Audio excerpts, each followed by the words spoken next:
Listo, Pablo. ¿Comenzamos? Sí. Bueno, muy buenas tardes a todas y a todos los asistentes a esta nueva sesión del Seminario de Historia de las Migraciones en México. A nombre de las coordinadoras del seminario, la doctora Daniela Gleiser, la doctora Catherine Vecinal, la doctora Ina Córdoba, yo le damos la bienvenida a esta sesión que va a estar dedicada a la presentación del libro de Paola Prieto Mejía, Has llegado a la región más transparente del aire, desterrados colombianos en México, 1908-1930. Y nos acompañan en la presentación la autora Paola, la profesora Marta Montoya de la Universidad Autónoma de la Ciudad de México y una de las coordinadoras del seminario, la doctora Irina. La idea es que las comentaristas Marta e Irina hagan una presentación, luego que la autora responda, diga lo que pueda decir en torno a los comentarios de las dos colegas. Luego abriríamos si hay preguntas entre los asistentes sobre el libro y de ahí cerraríamos con alguna intervención final. Bien, yo solo quiero decir antes de darle la palabra a la doctora Marta, que conozco muy bien este libro, porque este libro, el origen de este libro fue una tesis doctoral que yo tuve el privilegio de dirigir, de tal manera de que yo conozco este libro desde antes que fuera libro y tenía la tesis, y toda la cocina de este libro. Se trata, a mi juicio, del aporte más importante que se ha hecho en la historiografía sobre exilios en México en torno a colombianos, usando una categoría que puede ser muy discutible. Quizás ahora se comente sobre ello, que es la categoría de destierros, por la pluralidad de experiencias de los integrantes de este colectivo de colombianos que radicó en México por muy distintas razones en un periodo bastante largo de tiempo. Y bueno, Paola decidió usar este nombre antes que el de exilados o refugiados o expatriados o como se lo quiera llamar. Es en su origen, este libro fue una tesis, que además fue una tesis multipremiada. Yo ya no sé cuántos premios tuvo, pero creo que fueron 5. 5 premios, unos nacionales y otros internacionales, y conoce en este momento 2 ediciones, el libro, una edición en España a cargo de la red de archivos iberoamericanos, que fue uno de los premios que ganó, y hay una edición mexicana electrónica a cargo del Instituto Nacional para el Estudio de las Revoluciones en México. Que creo que la edición INER es acceso abierto. Sí. Por eso está una de las ventajas de la edición digital. Entonces, dicho esto, yo me voy a permitir darle la palabra a la profesora Marta para que comience. Adelante, Marta. Pues agradezco muchísimo la invitación y el poder compartir con ustedes esta experiencia tan maravillosa, que realmente les voy a explicar por qué es tan maravillosa. Y yo me siento muy honrada, no solamente por la invitación de tipo académico, sino también porque tiene que ver con nuestros ancestros, con nuestras raíces, con ese país que dejamos atrás. De alguna manera también nos encontramos en el concepto de los desterrados, de los cuales habla Paola con tanta propiedad, ¿no? Yo estoy absolutamente asombrada de la investigación, no solamente por el rigor investigativo, sino por la capacidad literaria de la autora, porque siendo un libro que aparentemente podríamos pensar que era para eruditos, sin embargo, es un libro que cautiva la atención de las personas que de alguna manera pueden estar interesadas en el tema sin ninguna formación de tipo académico, sino aún para curiosos, ¿no? Me llama mucho la atención que la autora hable en primera persona en un texto con este rigor y que además pueda ir ella dialogando con el lector, que también es una propiedad muy difícil para los investigadores, poder ir dialogando con quien está acompañándonos. Ella nos acompaña a reconstruir nuestras historias, además, de una manera dialéctica, en el ir y venir de los recuerdos, los hallazgos, nuestra construcción y reconstrucción en el día a día, lejos de ese lugar en el cual nos reconocimos por primera vez. Como decía el doctor, el libro tiene 5 premios y me parece maravilloso que tenga ese reconocimiento, porque realmente pienso que va a ser un clásico de la investigación, no solamente historiográfica, sino también como un aporte a la metodología de la investigación. Yo siento, ya hablé de que pienso que tiene un rigor metodológico impresionante, porque además de plantear tu pregunta de investigación y las otras preguntas que va ligando, tiene también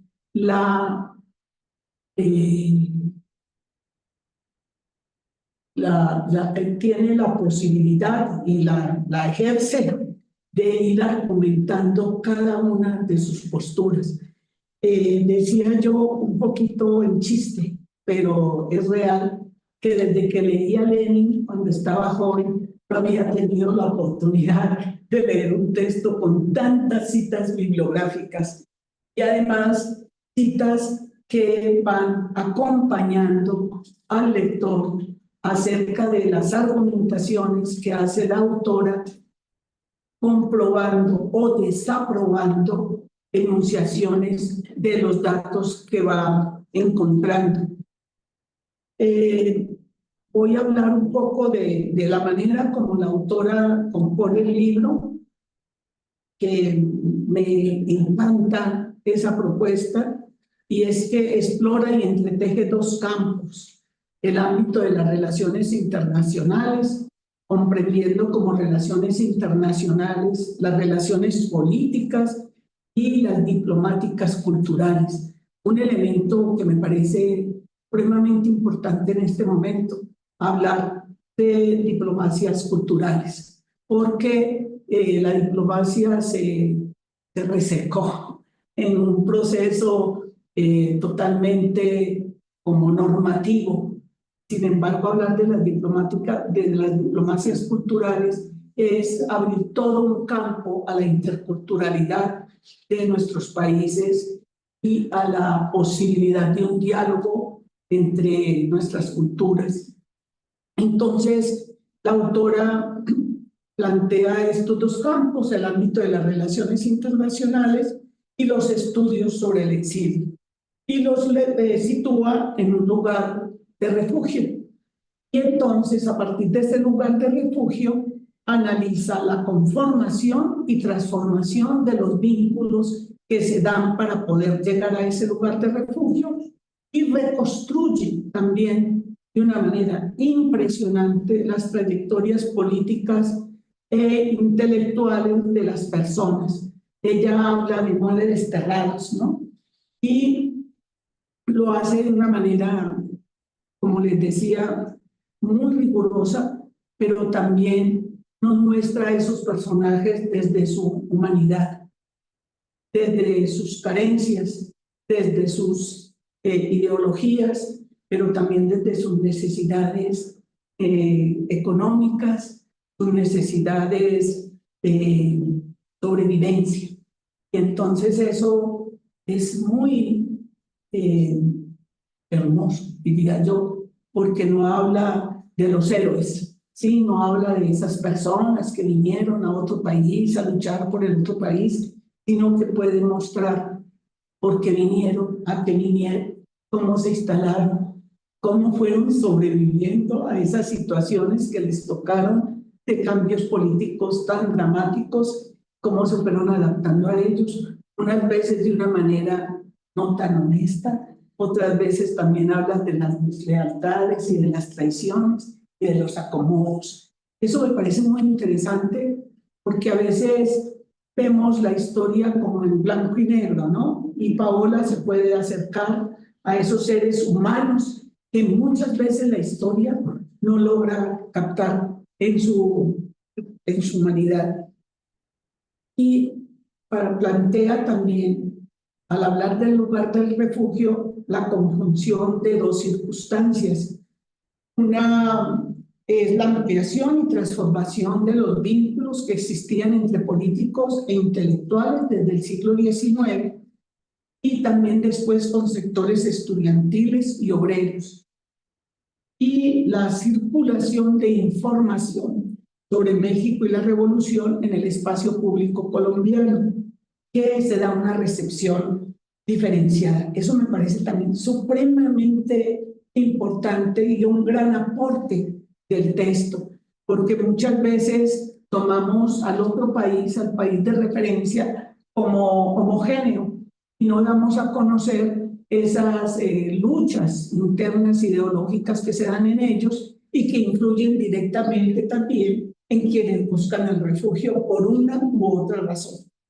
Me parece también supremamente importante recalcar cómo ubica la Colombia de finales del siglo XIX, principios del XX, como la antípoda de México, ¿no? Entonces Colombia entra en un proceso absolutamente conservador, represivo, autoritario, con una iglesia dominando el entorno político, y México se aboca a una revolución como la que sabemos se dio con todas sus contradicciones, con una lucha armada.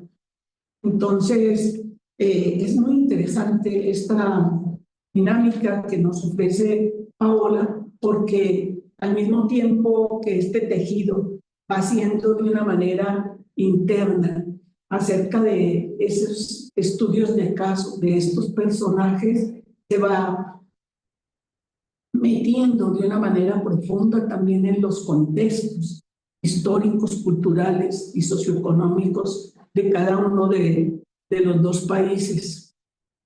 Y hay algo que es maravilloso en el texto y es la consulta de los periódicos.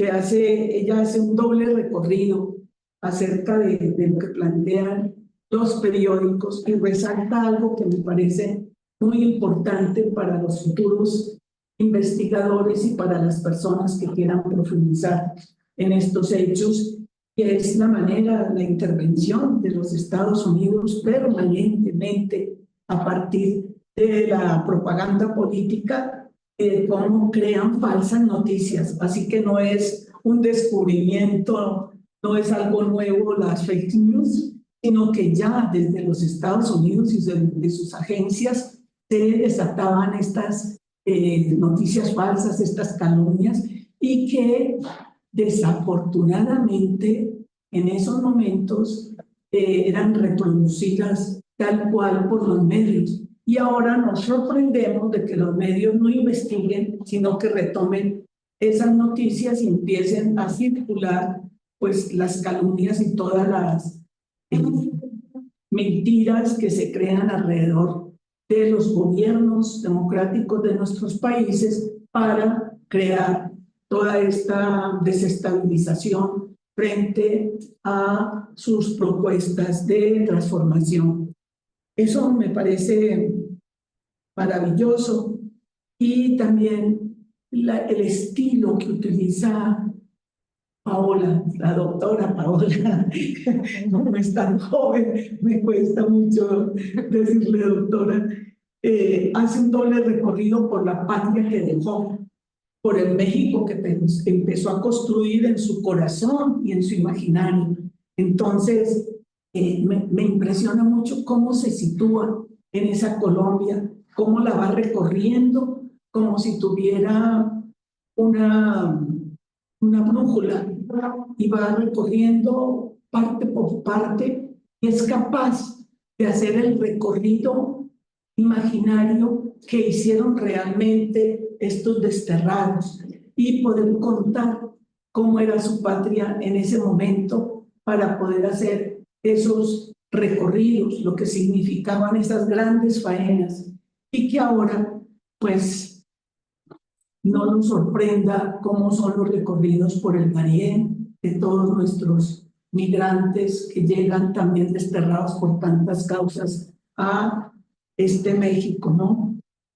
Cuando la leo haciendo esos dobles recorridos y llegando a un México en el que ella realmente ha puesto su corazón y su existencia, pienso en la niña Paola, que se quedaba horas enteras en la biblioteca Luis Ángel Arango, recorriendo textos de niña, ¿sí? Esperando que su hermanito fuera a la escuela para poder acompañarlo por la montaña hacia residencia. Entonces, sí, evoco eso, y me parece que su lenguaje, su recorrido, su manera de acompañarnos en esta lectura es también la de una pedagoga, ¿no?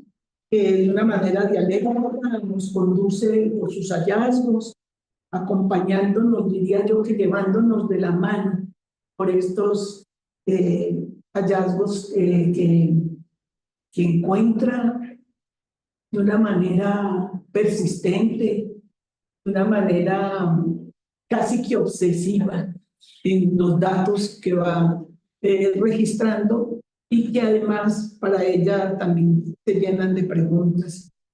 Entonces, esa estructura formal del libro, esa estructura a nivel de la metodología, que yo no la había visto en otros libros que se refieran a investigaciones, porque generalmente cuando se hace el libro se pierde toda la parte de la metodología que se utilizó para poderlo realizar. Me gusta también mucho, como decía el doctor, la manera como han editado el libro. Facilita mucho la lectura, como los párrafos, hay unos párrafos que se resaltan en las citas textuales y se resaltan con pantallas, ¿no? También me gusta mucho la manera, porque al mismo tiempo que es algo profundo, algo complejo, también es algo que nos llama mucho la atención de cómo podemos parar y retomarlo como si fuera un texto literario y no un texto de consulta. Ella también se atreve a hacerse otras preguntas. Eso me maravilla, porque se pregunta las formas en que México y Colombia se vincularon a través de las redes políticas e intelectuales, y cómo la recepción de los acontecimientos mexicanos se dio en el oficialismo y la oposición colombiana, cómo esas formas de vinculación han construido también una identidad de México diferente. Y entonces, cuando nosotros conocemos un poco la historia y nos vamos adentrando en ella, vemos que también los mexicanos se han enriquecido mucho de nuestra presencia, ¿no? Para terminar, quisiera plantear que ella con su investigación, su sensibilidad y tenacidad nos quiere demostrar que no es cierto que el exiliado sea un expulsado de la historia, como lo afirma María Zambrano. Tenemos la sensación de no ser de aquí ni de allá, de ningún lugar en especial. Eso es el exilio. Y mirando allá, amando y construyendo acá, Paola va llevando un país a cuestas. Muchas gracias. Muchas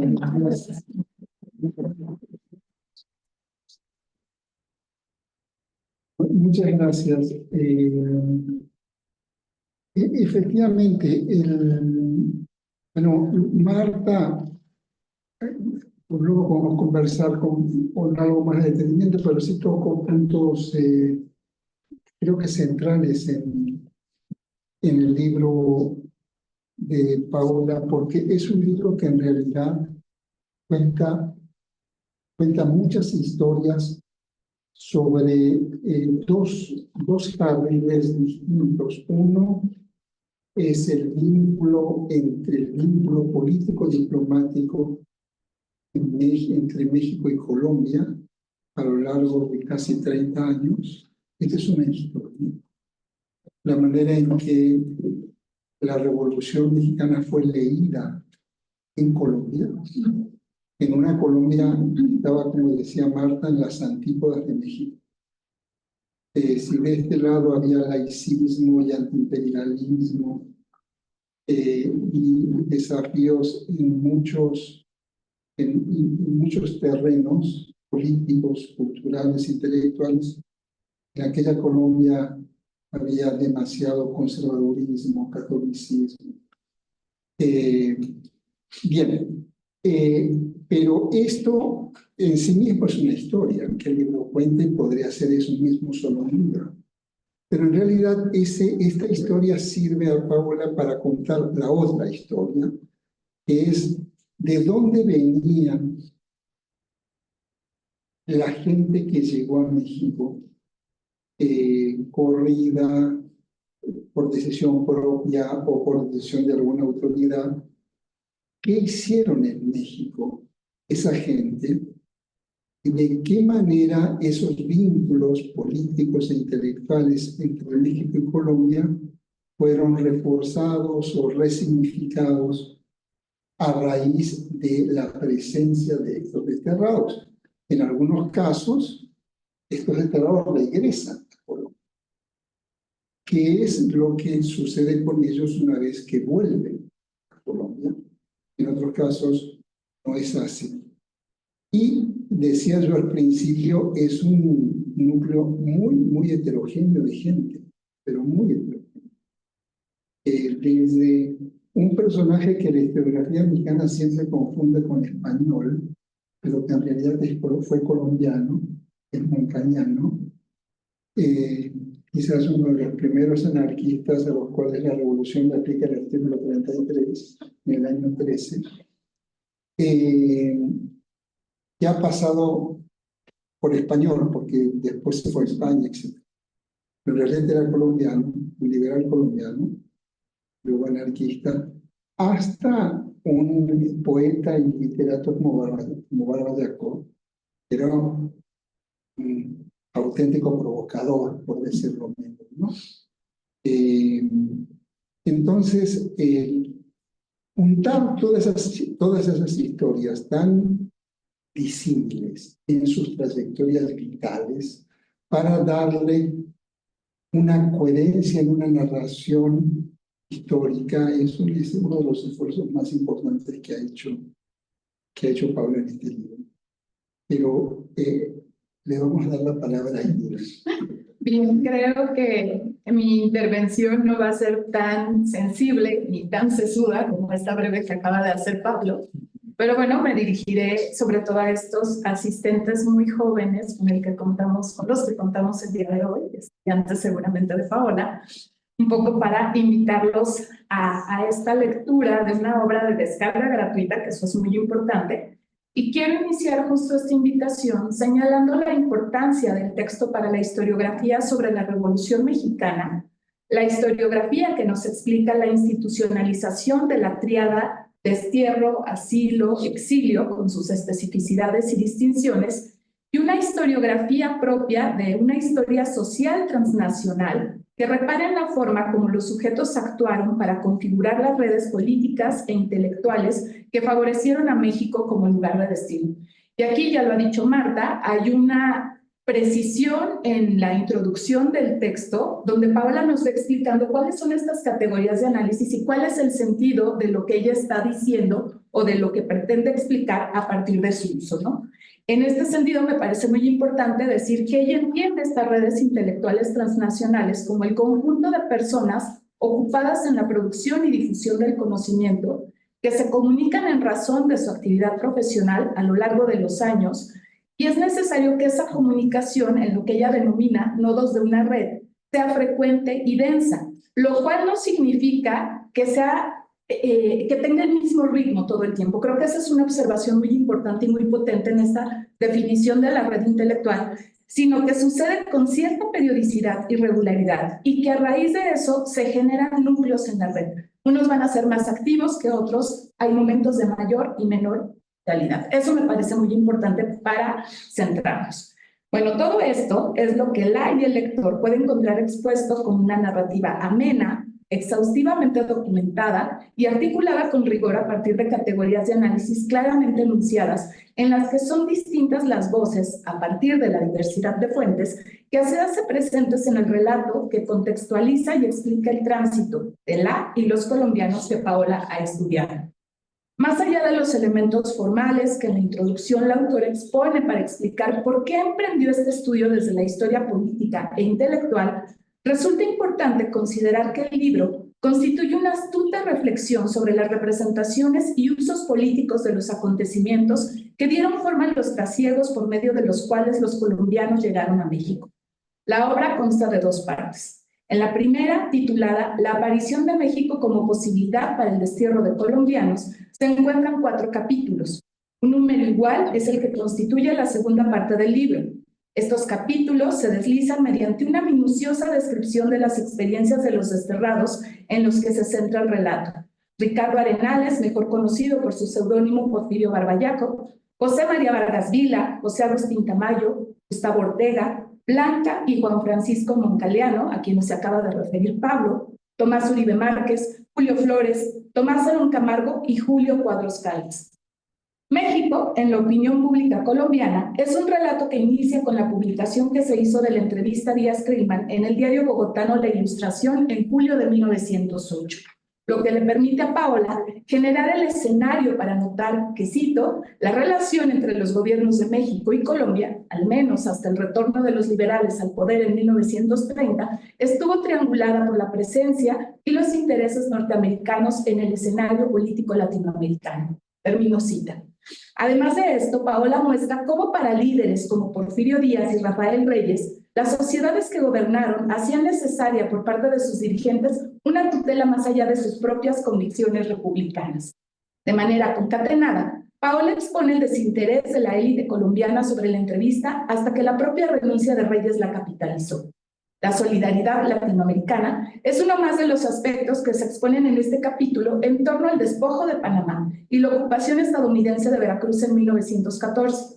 Ambos hechos sirven para mostrar la construcción discursiva y política de un horizonte compartido por ambas naciones. Hay un puente con el capítulo segundo, titulado La diplomacia cultural mexicana en Colombia, a partir de la discusión en torno al intelectual latinoamericano y el antiimperialismo. Estas categorías ofrecen la oportunidad de reconocer los vínculos que se tejieron entre las dos sociedades, las que en determinado momento constituyeron, cito, y es una idea que ya mencionó Marta, que acaba de mencionar Pablo, y que es una cita textual del texto, antípodas del espectro político latinoamericano, que es la expresión que utiliza Paola para señalar estas contradicciones o esta posición tan distinta de ambas naciones. ¿A qué momento se refiere la autora? El estallido de la Revolución Mexicana y de manera simultánea una Colombia sumida en el contexto de un gobierno conservador y católico. Ahí jugaron un papel de primera importancia Fernando Cuen, Gersaín Ugarte, un muy joven Carlos Pellicer y José Vasconcelos, por citar algunos de los intelectuales mexicanos que participaron del entramado, pero también estuvieron presentes los obreros y el estudiantado. Y son justo intelectuales, trabajadores y estudiantado los actores del capítulo tercero titulado Obreros y estudiantes colombianos en relación con México. Con hechos y categorías analíticas conceptualizadas con precisión, Paola explica qué papel jugaron sus vínculos en el desplazamiento. Uno de primera importancia, un vínculo de primera importancia, pues es justo el de Pellicer con Germán Arciniegas, así como el papel de algunas instituciones como el Partido Comunista Mexicano y la Liga Antiimperialista de las Américas. Esto le da la pauta para discutir sobre la Revolución Mexicana como un peligro, objeto del capítulo 4, en el que un personaje central es el carrancista León Osorio, la incomprensión del conflicto mexicano y la radicalización del debate, como se explica la autora. En la segunda parte del texto, titulada Colombianos desterrados que llegaron a México, Paola expone a detalle cómo, y de nuevo le estoy citando, evadir la persecución política, la asfixia cultural, el peso de la Iglesia Católica o incluso la crisis económica que azotó al país al concluir la última de las guerras civiles del siglo XIX, y hasta aquí la cito, fueron las razones y contextos de los derroteros que se analizan en esta parte del libro. En 4 capítulos, cuyos títulos muestran el papel medular que jugó la Iglesia Católica, la visión de México y de la Revolución Mexicana como destino y proceso de interés para el colectivo de colombianos y la pertinencia del destierro como categoría conceptual, es el marco para que ella nos muestre rutas, trayectorias, descalabros e incluso creó alegrías en las vidas de los desterrados. En este sentido, me parece muy importante insistir en la distinción que ella hace al señalarnos que, a diferencia del exilio comúnmente vinculado a militancias políticas de signo opositor, el destierro permite incluir experiencias de exclusión y persecución que van más allá de lo político y que consideran no solo las salidas obligadas, sino también las decisiones más o menos voluntarias de hacerlo. Esta explicación ella la introduce de manera muy temprana en el texto, de hecho forma parte de la introducción.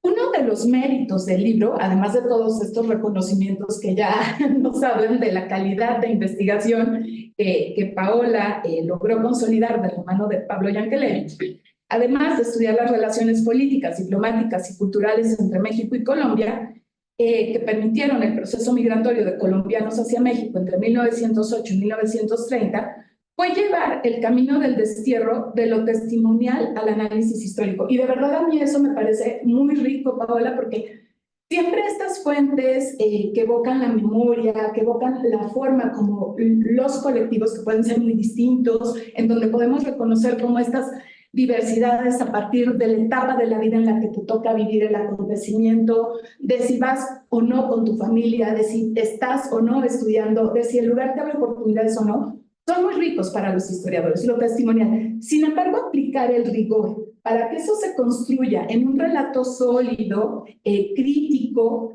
que nos informe realmente de las múltiples posibilidades, creo que es un gran mérito. O bueno, es algo de lo que más me ha gustado del texto y que me parece que hace esta narrativa tan rica a la que también ya se ha referido Marta. La autora nos dice que tomó como punto de partida, y esto es textual, los trabajos sobre las trayectorias individuales de aquellos que llegaron a México en las 3 primeras décadas del siglo XX. A partir de ahí se aventuró hacia otras lecturas que permitieron explicar las características de este grupo. Hasta aquí la cita. Para ella realizó una amplia revisión de la historiografía sobre los exilios políticos en México, específicamente los latinoamericanos documentados por Pablo Yankelevich, Ricardo Melgar Bao y Sebastián Rivera Mir, y también objeto de la reflexión por parte de Luis Rongier. La estrategia metodológica se basa en los conceptos de exilio, recepción, redes políticas e intelectuales transnacionales y diplomacia cultural. Estas categorías merecen una lectura crítica por parte de Paola, lo que la llevó a inclinarse por la categoría de análisis de destierro, que nos dice la autora, contempla, como ya lo dije arriba, no solo el exilio forzado, sino el autoimpuesto. Y aquí el peso de los subjetivos se muestra a plenitud con el contexto. Quiero concluir mi intervención e invitación a la lectura de la obra, felicitando a Paola no solo por los reconocimientos que su trabajo ya ha merecido, sino por las nuevas rutas de reflexión que le ha descubierto a partir del estudio de las formas en que México y Colombia se vincularon a través de redes políticas e intelectuales y por la recepción de los acontecimientos mexicanos en el oficialismo y la oposición colombiana. Para tus nuevas inquietudes, Paola, el Seminario de Historia de las Migraciones en México está permanentemente abierto. Muchas felicidades.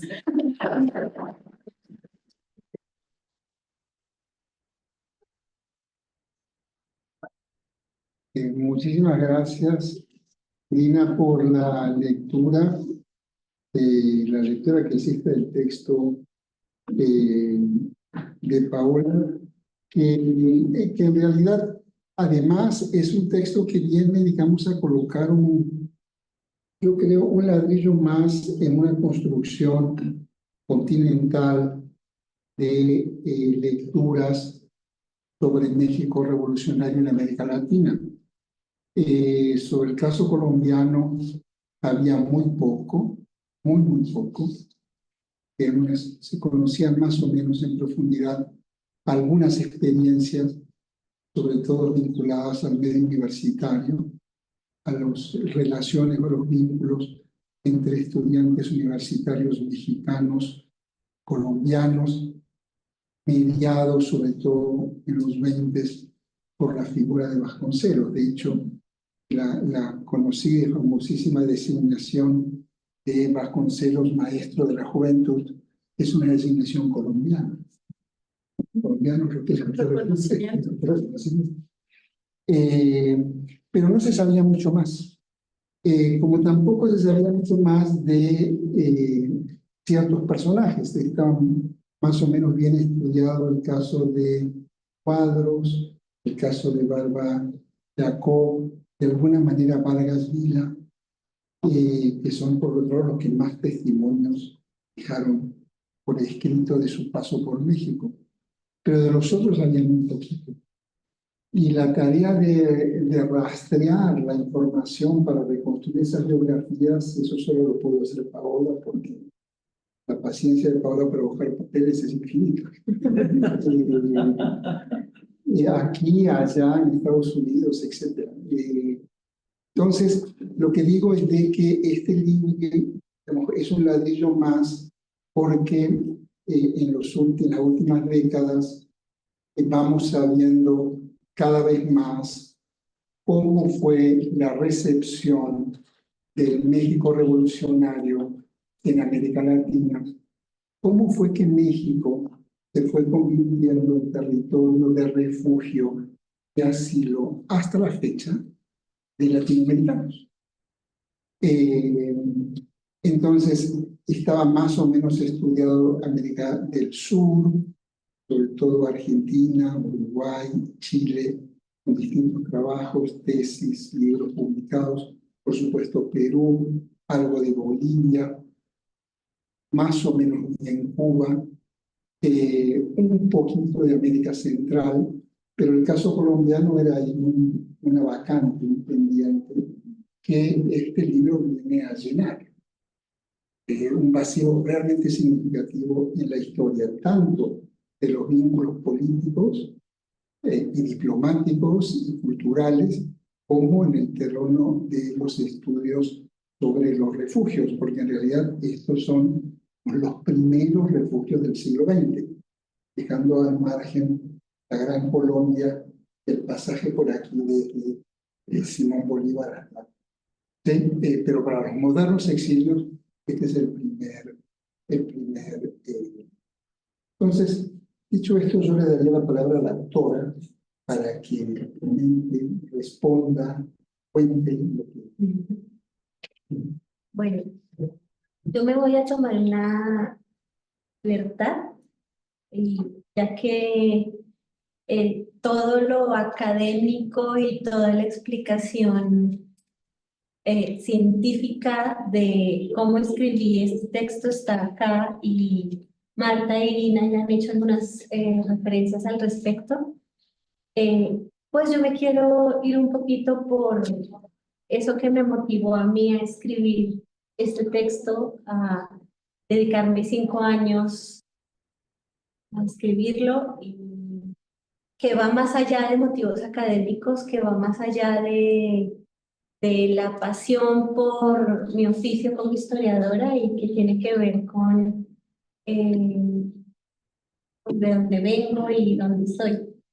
Por eso, no sé, para mí leer a Barbajacó cada vez que hacía sus referencias sobre Colombia y sobre su estar en México era también leerlas para mí.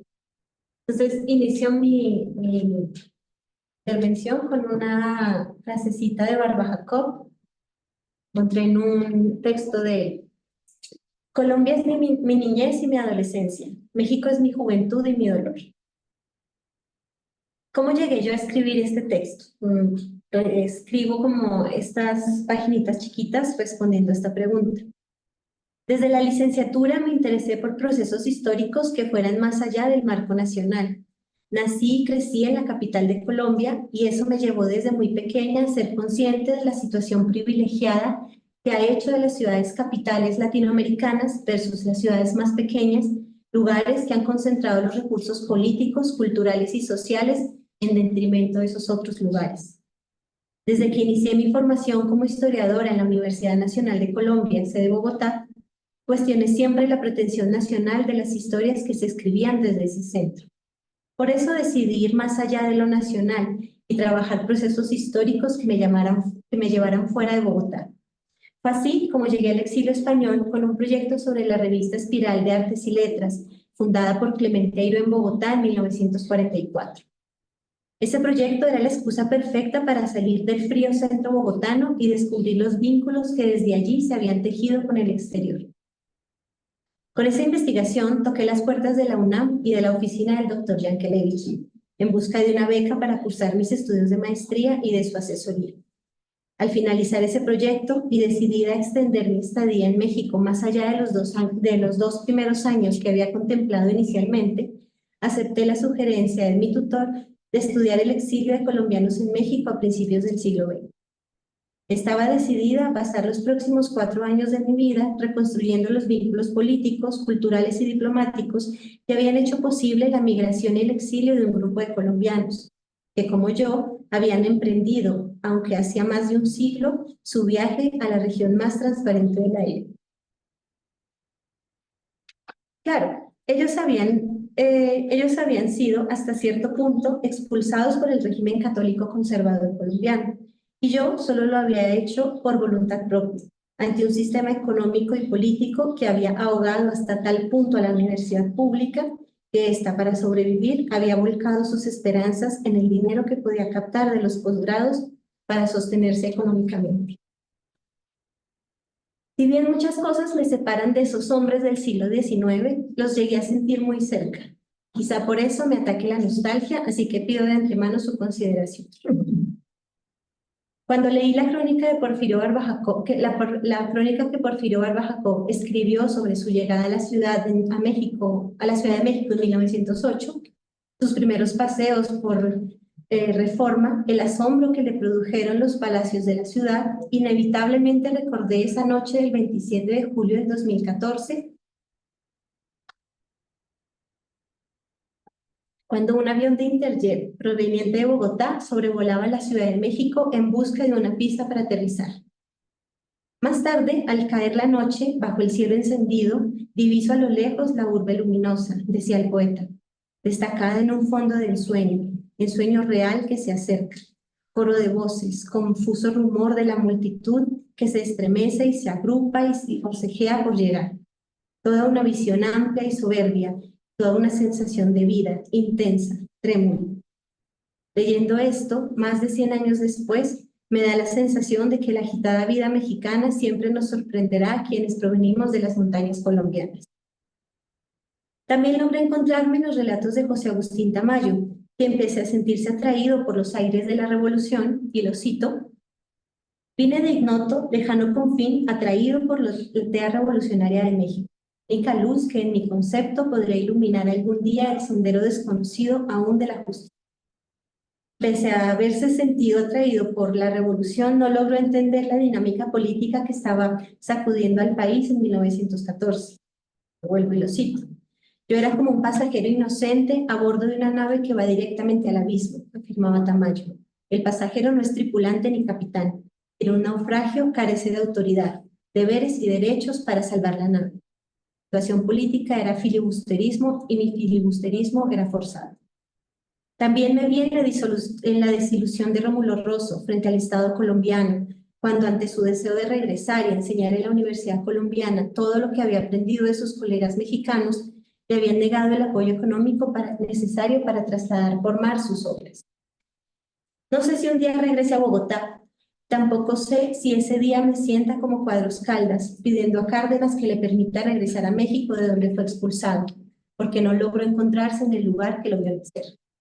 Voy a citar a Cuadros Caldas pidiéndole a Cárdenas regresar.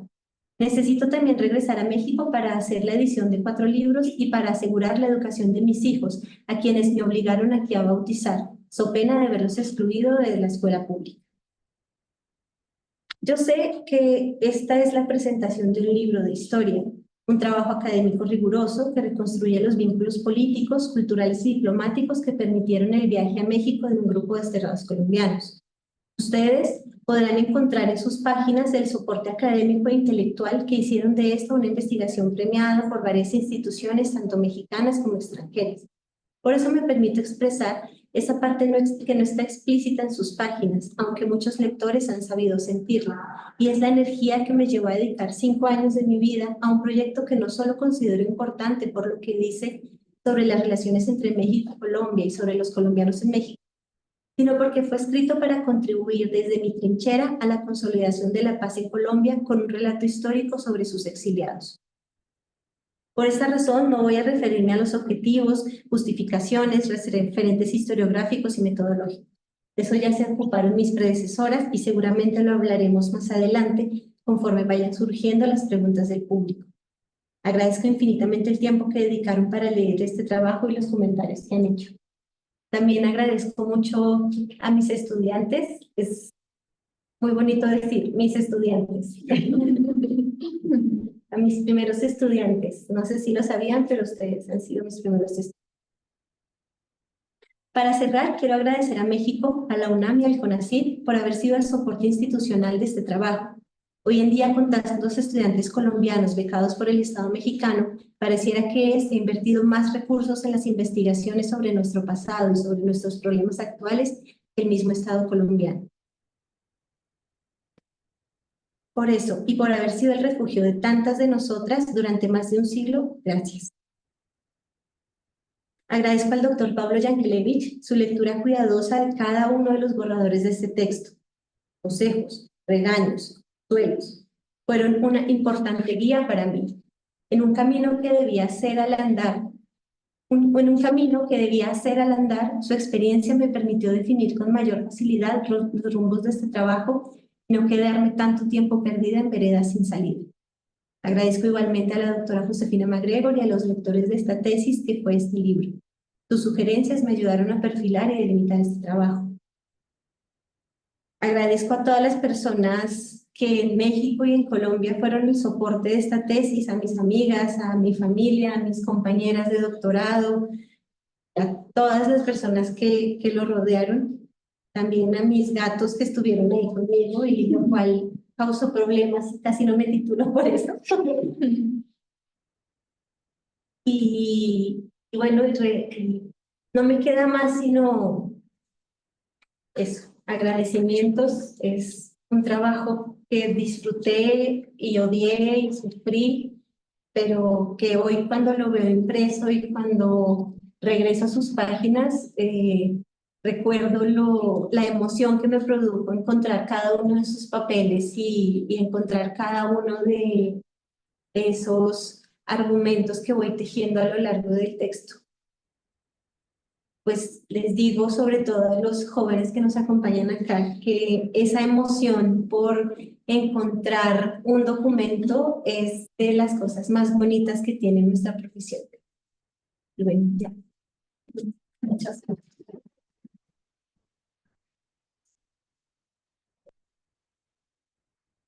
Bueno, muchas gracias, Paola. Yo quiero agregar una cosa más que Paola nos comentó y que no es menor.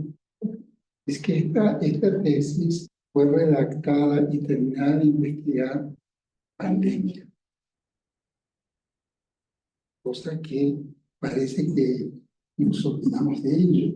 Pero fueron 2 años de encierro. Paola con sus gatos, que escribía la tesis. Yo creo que escribir una tesis en pandemia es un plus. Además, en medio de las condiciones de los primeros meses de la pandemia, ustedes recuerdan, ¿verdad? Entonces no sabíamos hacia dónde íbamos, en qué iba a terminar. Bueno, esto no detuvo a Paola y ella siguió escribiendo, buscando papeles. Y para terminar, por lo general, nuestros estudiantes, nuestros tesistas agradecen a sus directores, pero los directores también solemos agradecer a los estudiantes, porque de ellos aprendemos tanto como ellos cuando hacen una tesis. Entonces, yo agradezco mucho a Paola el haber hecho esta investigación, porque efectivamente es muy, muy original. Lo que ha encontrado es un trabajo de una enorme imaginación histórica, una enorme creatividad, y logró armar una historia donde al principio solo había pedazos esparramados como si fueran fichas de un Scrabble, en donde no había ninguna palabra en principio, y terminó de armar el juego después de 5 años de trabajo, 2 años de trabajo muy complicados. Entonces, muchas gracias. Gracias. Bueno, hasta aquí nosotros. No sé si ustedes los en presencia o en virtual hay comentarios, preguntas, dudas, sugerencias. ¿Tú puedes ver algo ahí? Estoy pendiente si alguien en Zoom desea expresar algún comentario. Tenemos el chat. También pueden levantar la mano, activar su cámara e intervenir de viva voz. El ingeniero Alonso nos está apoyando para que esto sea posible. Entonces, no sé si haya alguien entre los asistentes virtuales que quiera expresar algo y, por supuesto, a las jóvenes y jóvenes. A las y los jóvenes que están aquí también nos gustaría mucho que intervinieran si es así su deseo.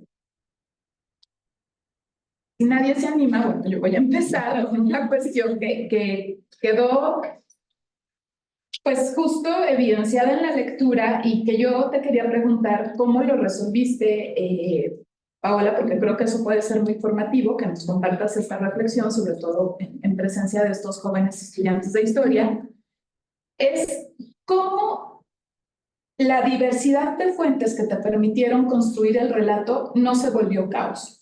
Porque justo cuando tú sigues, por ejemplo, la introducción es maravillosa en el sentido de que enganchas a la persona que está haciendo la lectura, ¿no? O sea, tú nos dices, bueno, esta entrevista se replica de este periódico en este otro con muy poco interés. O sea, esa minuciosidad de ir siguiendo, pero que no solo en ese momento está, sino está cuando cotejas noticias de prensa con las discusiones o las conversaciones en la correspondencia, con lo que la historiografía ya ha discutido sobre los eventos que estaban teniendo lugar. Por ejemplo, toda esta cuestión del la guerra cristera, ¿no? O sea, ¿qué está pasando con esta revolución tan exitosa que ahora está detonando un nuevo conflicto que nos habla que entonces el comunismo sí es un gran riesgo? O sea, ¿cómo lograste que todas esas voces que hablaban sobre un tema en determinado momento no se volvieran caos? Ojalá nos puedas compartir algo sobre tus fuentes transnacionales, porque es una documentación realmente transnacional la que tú estás rescatando y citando en el libro. Bueno,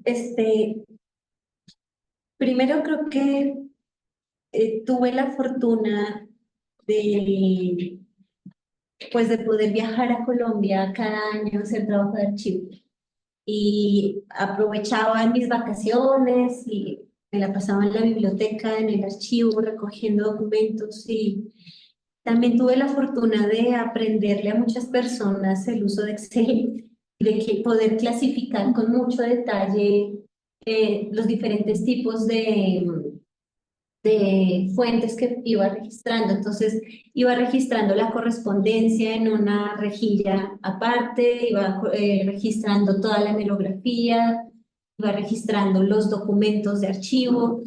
Y, por ejemplo, algo que hice fue, o sea, claro, parece que la revisión hemerográfica es tremenda, pero no lo fue tanto porque lo que hice fue una lista de grandes acontecimientos y con base en esos acontecimientos eran los diferentes periódicos. No revisé 30 años de 30 periódicos, sino que hice una lista de esos eventos de la historia que me podían hablar sobre México en Colombia, sobre Colombia en México. Entonces así fue un poco más fácil hacer este rastreo de prensa, por ejemplo.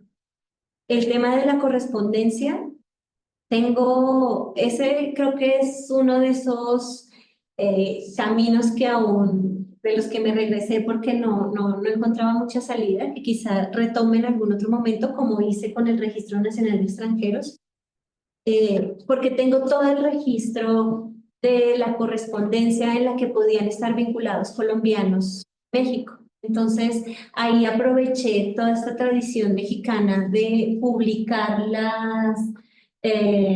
libros de correspondencia y entonces pude registrar más fácil y no tuve que enfrentarme tanto a la letra manuscrita, sino que ya estaba el libro y tener toda una lista detallada de quiénes, cuándo, dónde, por qué. Entonces creo que el orden y el ser muy metódica en el registro de la información al principio del doctorado hizo que esa Paola del pasado le ayudara mucho a la Paola del presente, que ahora es pasado también, de la pandemia, que ya estaba cansada y que ya ya no tenía la energía para hacer ese registro tan minucioso de información. Entonces, haberlo hecho en un primer momento fue algo que me ayudó muchísimo para luego poder escribirlo. Luego, todo lo clasifiqué, todo hice lo posible por hacer los filtros por fechas. Entonces, podía cruzar la información temporalmente, entonces tenía todo lo que estaba en archivo en determinado periodo, la correspondencia que existía al respecto, la parte hemerográfica, y empezar a cruzar esta información me fue más fácil en ese sentido. Algo que no fue sencillo y que batallé hasta el último momento fue la estructura. No fue fácil entrelazar estos como dos campos, la reconstrucción de las relaciones entre México y Colombia y las trayectorias de estos personajes, sobre todo porque, como lo decía el doctor Pablo, son un no grupo. Entonces me enfrenté a escribir la historia de un grupo de personas que no fueron un grupo, que no actuaron como grupo, que si se conocían se ignoraron o a mis ojos se ignoraron porque no quedó ningún registro de que se hubiesen organizado, como sí pasó con los venezolanos en México, con los peruanos en México, con los cubanos. Los colombianos no se organizaron. Entonces fue desafiante la estructura, sobre todo porque al principio los tenía desperdigados por todo el libro y Yankelevich me decía, es que ya no me repitas más que Cuadros Caldas, ya me lo dijiste, necesito que me lo concentres en una sola parte. Yo no encontraba la forma de hacerlo. Creo que la forma en que terminó resuelto quedó muy bien, lo intenté hacer, sí, condensar la mayor parte de la información de cada uno de los personajes en un capítulo o en un apartado, pero además los ubiqué de tal manera que tuviera un sentido narrativo también. O sea, no está Barba Jacobo o Ricardo Arenales de primeras por un capricho alfabético, sino que tiene sentido de que la discusión que estoy abordando allí es estos primeros años de la revolución, su participación del lado porfirista dentro del marco de la revolución, luego que siga José Agustín Tamayo, tiene que ver con ese protagonismo que él tuvo durante el periodo de Obregón, o bueno, que él quiso tener, o esa relación importante que fue para él, la relación con Obregón, y así sucesivamente los fui organizando de tal manera que fueran con la historia, con el devenir histórico. Creo que lo logré resolver de una manera favorable. No fue fácil, la estructura, el doctor lo sabe, sabe cuántos esfuerzos, cuántas impresiones de estructuras pasadas hice para lograr llegar a esta. Y, y ya creo que el consejo que yo les puedo dar para no enloquecer con tantos documentos es ser muy rigurosos en su registro inicial. Ya luego poder jugar, luego incluso se vuelve a ellas después, o sea, es trabajo que no queda perdido, o sea, sí es muy agotador al principio, pero por ejemplo, si yo hoy quisiera escribir algo, podría volver a mis mallas de Excel y revisar y poder escribir algo nuevo, encontrar cosas nuevas, porque sé que ahí está, pero mi memoria no me va a dar para encontrarlo así nomás, en medio de tanto PDF y tanta imagen que tengo de fuentes.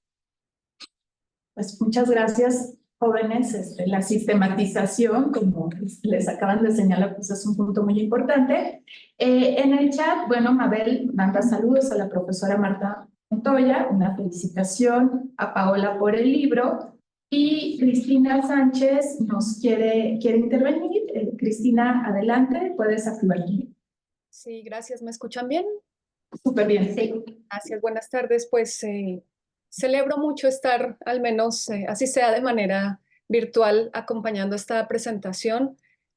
Por supuesto, me uno a la felicitación por esta obra y a la gratitud, como decía Pablo, porque también tuve la oportunidad de conocerla como tesis. Así que, bueno, pues de verdad, gracias, Paola, por esta escritura tan emotiva, que de hecho se evidencia también en tus palabras ahora dichas. Es muy grato leer el texto y encontrar esta lectura conectada entre México y Colombia, no solamente a nivel intelectual, sino, insisto, también atravesada por esa subjetividad que no ocultas, ¿no? Como historiadora frente al tema. Entonces, felicidades por eso. Y sé que también estos escenarios son un momento pues de celebración y de recoger los frutos y me gustaría preguntarte algo un poco para que te luzcas, ¿no? Y es, ¿cómo dialogas tú o qué significa tu libro para la historiografía colombiana? ¿Cómo entras tú a jugar en a hablar y a participar en esa historiografía colombiana con este tema tan trascendental que estudias? Eso, gracias. Gracias, Cristina. Y me parece que también Gabriela López quería intervenir. Podríamos recoger su comentario o pregunta y después ya darle la palabra a Paola, si Pablo, que es el moderador realmente. Me tocó estar en la computadora. Tengo la computadora. Perdón. Gabriela, ¿puedes activar tu micrófono? Sí, ¿me escuchan? Sí, Sí. muy bien. Muchas gracias. Pues igual me uno a las felicitaciones sobre el trabajo. Pude revisarlo pues un poquito porque bueno, es bastante extenso y desafortunadamente no tuve mucho tiempo para verlo todo, pero me interesa mucho. Siento que es un trabajo ejemplar y sienta bases como para otras investigaciones. Justamente, bueno, yo estoy realizando mi tesis de licenciatura en historia y es sobre el fotógrafo colombiano Leo Matiz. Entonces él pues llega a México en un periodo posterior al que trabaja la doctora Paola, pero bueno, la verdad es que pues me fue muy grato ver este trabajo porque justo, bueno, a mí no me interesa tanto su obra fotográfica, sino justo sus relaciones personales, sus vínculos sociales con la gente con la que se relacionó aquí en México. como estos círculos culturales y artísticos. Y entonces la verdad es que sí es así como, pues, un trabajo muy meticuloso que me parece muy importante, creo que me va a servir mucho. Y pues, pues sí, felicitar a la doctora y pues también, pues no sé si me gustaría en algún momento poder acercarme y pedirle alguna recomendación para mi tesis. Y pues, bueno, claro, la investigación es más pequeña y pues me gustaría mucho también poder, bueno, creo que también valdría mucho la pena hacer esa investigación de fuentes en la misma Colombia, pero bueno, es un poco más complicado. Pero, bueno, pues, solamente quería comentar esto, nuevamente felicitar, a la doctora por este trabajo y, pues, no sé si, quiera comentar algo, pues, a lo mejor sobre, eh, bueno, pienso, sobre todo esto, que es como sienta las bases para el periodo en el que yo me centro sobre, la llegada de Leo Matiz, porque justo él se vincula con colombianos, que se mencionan, ¿no? Como Porfirio Barba Jacob, y Rómulo Rosso, ¿no? Entre otros. Entonces, pues, es un trabajo muy, muy importante. Y, pues, eso sería todo. Muchas gracias. Bueno, antes de que Pablo le devuelva la palabra a Paola, yo quiero comentarle a las personas que están física o virtualmente que afortunadamente en el caso de esta presentación del libro compartimos junto con el enlace de Zoom el enlace al texto para que lo tuvieran todas las personas pues interesadas que a veces no pueden estar por horario aquí, pero pueden conocer la obra. Y evidentemente, Gabriela, podemos establecer el contacto vía correo también con la doctora Prieto, entonces te lo haremos llegar gracias al correo del seminario, ¿no? Y Pablo. Ok. Bueno, Cristina, la última vez, Y te quería hacer una pregunta, porque conozco tu trabajo de compromiso con la Comisión de la Verdad en Colombia y hiciste ahora en tu relato una referencia a que tu trabajo tiene una relación con el proceso de paz en nuestro país. Entonces quisiera que nos explicaras un tantito esto, porque realmente creo que este tipo de trabajos y el que los colombianos podamos y las colombianas adentrarnos en estos procesos de lucha de otros países nos van a esclarecer también una parte del camino que estamos construyendo. bueno, voy a responder en orden. Cristina, la última vez que me hicieron una pregunta para lucirme, me tocó decir que no sabía. Afortunadamente esta vez sí sé, pero me dan miedo esas preguntas para lucirme. ¿Qué significa para la historiografía colombiana? Un tema que me parece muy importante es ahondar en la historia en términos generales de todo el periodo de finales del siglo XIX y principios del siglo XX. Entender esos vínculos internacionales de un país que parecía que no los tuviera. Estas redes que tenía un país que aparentemente la historiografía colombiana, al centrarse tanto en esos vínculos nacionales, en estos procesos nacionales, como que ha dejado de lado. También contribuye a esta idea de Colombia como un país expulsor que parece que lo vivimos cotidianamente, pero no lo hemos registrado académicamente. Son muy pocos los trabajos que se han escrito en Colombia sobre, uno, extranjeros en Colombia y dos, sobre colombianos que han sido extranjeros en otros países. Creo que en ese sentido, los trabajos que iniciaron con la Comisión de la Verdad han empezado a darle impulso a esta pregunta por el exilio colombiano, que no es menor, que claro, no es un exilio del tipo español o del tipo argentino, chileno, porque no hay un episodio que lo detone, sino que incluso este que yo trabajo, que es de finales del 19, y el que hoy vivimos, que es de los 80 para acá, son exilios de larga duración en el que las personas salen a cuentagotas por largos periodos de tiempo y por razones muy diversas. Entonces, creo que este libro contribuye a esa idea de una Colombia que está efectivamente por fuera de Colombia. También contribuye a ahondar en estas investigaciones que ya habían empezado hace algunos años a preguntarse por estos nexos entre México y Colombia, porque además no es gratuito.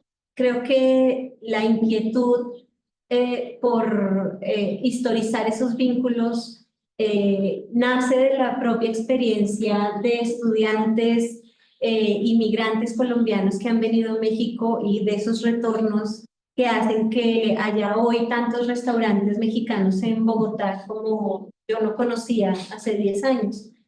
Entonces creo que el mismo presente nos ha llevado a preguntarnos por estos vínculos, por estas migraciones, y creo que en ese sentido le aporta la historiografía colombiana. Le aporta también en la presencia de extranjeros. Ahí en este capítulo, en el capítulo 4, en donde hablo el capítulo se llama Portar la revolución en el equipaje, la amenaza comunista y el peligro mexicano. Ahondo en estas experiencias de extranjeros en Colombia, particularmente mexicanos o vinculados con México de alguna manera, y nos permite entonces entender, ver, leer cómo ser extranjero, cómo era ser extranjero en México durante este periodo. Entonces, en estos campos creo que contribuye este trabajo a la historiografía colombiana. Justo con lo que decía Gabriela sobre Leo Matiz, qué interesante esa investigación. O sea, si quisiera saber mucho más sobre este tema, obvio que he identificado algunas cosas de Leo Matiz. En el último capítulo de este libro, en los 2 últimos apartados, dejo esbozado cómo a partir de la década de 1930 cambian las condiciones por las cuales Colombia y México se vincularon durante el periodo que yo estudio y que permitió que fuera un refugio para opositores. Y en este sentido, en esta Colombia, en este México que están un poco más cerca políticamente de los 30 para acá, de los 30 a los 40 nada más, es donde cabe una figura como Leo Matiz. Entonces, aquí en esta parte puedes ver el apartado que dice estudiantes colombianos en la década de 1930 y políticos, intelectuales y artistas. Allí, aunque es probable que no haya mencionado a Leo Matiz, sí menciono obviamente a Rómulo Rosso, y pues es como en ese mismo escenario en donde participa Matiz. ¿Cómo contribuye este trabajo al proceso de paz? Fue formulado en ese periodo, fue formulado después de la firma de los acuerdos de paz en un escenario en el que yo veía necesario desde afuera contribuir en algo a consolidar esos acuerdos de paz. Entonces, la oportunidad de centrarme en un estudio sobre exiliados colombianos en México me permitió también estar cerca con los trabajos de la Comisión de la Verdad y pensar mi trabajo como historiadora, no como alguien que se ocupa de cosas viejas, sino como alguien que puede pensarse los procesos humanos con una perspectiva histórica. Entonces, poder participar como documentadora, como enlace de la comisión aquí en México, siendo historiadora y estar haciendo al mismo tiempo este trabajo, me permitió tener otra sensibilidad diferente. En ese sentido, creo que este trabajo le da un poco más de perspectiva histórica al problema contemporáneo del exilio y el refugio colombiano en México y en el mundo, pero particularmente en México. Algo que le decía a Marta hace unos días y a Mario Rey, otro colombiano que vive en México, mi intención más oculta quizá, la intención no escrita, era también restituirle un poco de densidad histórica a la presencia de los colombianos en México. Poder en un trabajo académico y riguroso decir que somos más que Pablo Escobar y que somos más que X o Y estereotipos que abundan y que sabemos porque llegamos a México y es lo primero que nos dicen. Entonces, como intención por detrás, oculta, está esa, ¿no? Creo que de esa manera puede aportar sobre todo a los trabajos de la comisión y a la idea y a la reconstrucción de la historia del exilio colombiano. Muy bien. ¿Hay alguna otra pregunta, comentario? Hay una felicitación por parte de Gloria. Dice que el CEMIP es un excelente espacio de reflexión y aprendizaje y aplaude el libro de la doctora Paola. Muchas gracias. También Débora Utiveros. Gracias por compartir el texto de la doctora Paola y por esta presentación que nos invita a leerlo. Felicidades por abrir este espacio para discutir un tema tan interesante y urgente como lo es la migración y mostrar los aportes desde la perspectiva histórica. Saludos a todos. Son los dos comentarios que hay. Bueno, chico, ¿hay ahí la pregunta? Sí. Bueno, buenas tardes. Habla más fuerte a ese micrófono de ahí. Sí, claro. Bueno, primero que nada quería felicitar de todo corazón a la doctora Paula por pues, su trabajo, por todo el esfuerzo académico y de investigación que realizó. Creo que es un mérito por todo lo que han estado comentando, de verdad muy, muy importante y que pues espero que justo pueda seguir rindiendo en el futuro y que pueda seguir trayéndonos trabajos así de pues importantes y con toda esa pasión y ese interés por justo traernos temas interesantes y que debemos de tocar, como igual dijeron en los comentarios, de las migraciones, de la presencia y el intercambio cultural que hemos tenido entre mexicanos y colombianos. Y pues de ese lado también yo quería preguntar de qué puntos todavía hay que seguir tratando respecto a esta relación cultural entre México y Colombia. Bueno, muchas gracias, Juan Pablo. Pues está pendiente por hacer y que tú lo hagas el trabajo de Germán Barro García. Sí, de hecho lo tenía en mente. Eso está pendiente por hacer, ahondar en estas experiencias de estos estudiantes que llegaron en la década de los 30 y 40, que bueno, ya lo dejé como esbozado cuantitativamente en un artículo que publiqué a finales del año pasado sobre el Registro Nacional de Extranjeros. Entonces, donde destaca la presencia de estudiantes colombianos desde los 30, finales de los 30, 40, eso está pendiente por hacer, sería muy interesante ahondar en eso porque esto nos explica lo contemporáneo, eso nos explica que yo esté aquí y que muchos de compatriotas estén en universidades mexicanas estudiando sus maestrías, en sus posgrados, en sus estancias de investigación postdoctorales. Entonces, creo que esa es una línea que hay que ahondar. Las relaciones entre, algo que yo tenía muchas ganas de hacer y que no me alcanzó el tiempo, pero me habría encantado reconstruir las relaciones entre el gobierno de López Pumarejo y el de Cárdenas, en un periodo en el que al parecer Colombia y México se acercan un poco más y efectivamente se ve en la diferente migración y en la abundante que comienza a ser, abundante entre comillas para el periodo. Creo que ahí hay mucho trabajo por hacer. Algo que yo dejé pendiente y que es en lo que estoy trabajando ahorita es el tema conceptual. No fue fácil definir si desterrados, si exiliados, si asilados, y esa dificultad y esa pregunta por el concepto me llevó a plantear en mi estancia postdoctoral una investigación sobre la historia del concepto de asilo político. Entonces, creo que ahí hay otros temas donde se puede abonar muchísimo. Creo que cuando estaba investigando, cuando estaba recogiendo información, encontré un expediente hecho por, lo olvidé, está en el Fondo Reservado de la Biblioteca Nacional, y un expediente sobre las relaciones entre México y Colombia en el siglo XIX. Son Rafael Heliodoro Valles, lo compendió.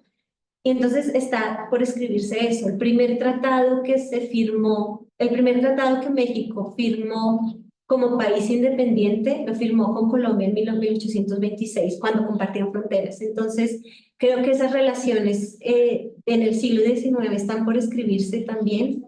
No, creo no, están por escribirse. Bueno, lo que hay para continuar con este trabajo es un montón. Mexicanos en Colombia. La trayectoria de Osorio es muy interesante.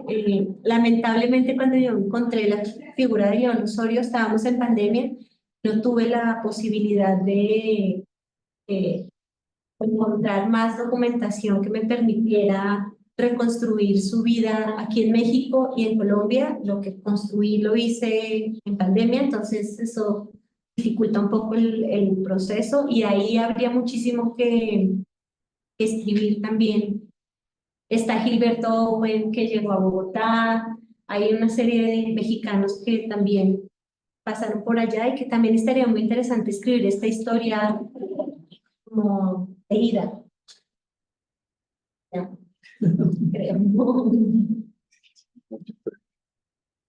Bueno, Perdón. sí, Bueno, yo otra vez quería felicitarla porque creo que es muy importante, como usted ha mencionado ya, el trabajo que ha hecho. Y bueno, ya ha mencionado como la importancia social que también atraviesa el trabajo y personal. Y entonces mi pregunta es, ¿de qué manera considera viable hacer llegar este trabajo tan importante a un público más amplio que el académico?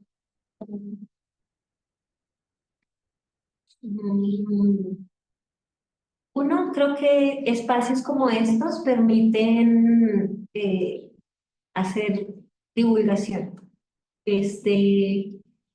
Es probable que muchas de las personas que han estado en las presentaciones de este libro y las que van a estar a futuro no lo vayan a leer, pero al menos se llevan una idea de lo que está escrito, de cómo está escrito, de más o menos qué dice. Entonces creo que esa es una buena forma. ¿Qué otra forma? Habría que buscar como hacer llegar como a otros públicos a través de podcasts y de artículos de difusión. El problema para eso es el tiempo. Creo que me encantaría dedicarme o hacer o pasar a otro lenguaje mucho más fluido que el escrito, pero sí necesitaría que otras personas lo hicieran, porque no sé si a mí me dé tiempo para hacerlo. Me encantaría hacer unas cápsulas sobre estos personajes, pero bueno, a ver si en algún momento se logra hacer con el apoyo o apoyar en un proyecto colectivo, porque esto no se hace individual. muy bien. Bueno, hay algo más porque al principio de los tiempos el proyecto de Paola llegaba casi hasta Gabriel García Márquez. Sí. Y como todo proyecto ambicioso de doctorado llegaba hasta los años 70, 80 del siglo pasado. Entonces yo creo que no sé si me corresponde meterme en lo que no me importa, pero que habría que pensar en el proyecto grande del principio para darle continuidad a algunos de esos temas, conectarlos efectivamente con la diáspora colombiana,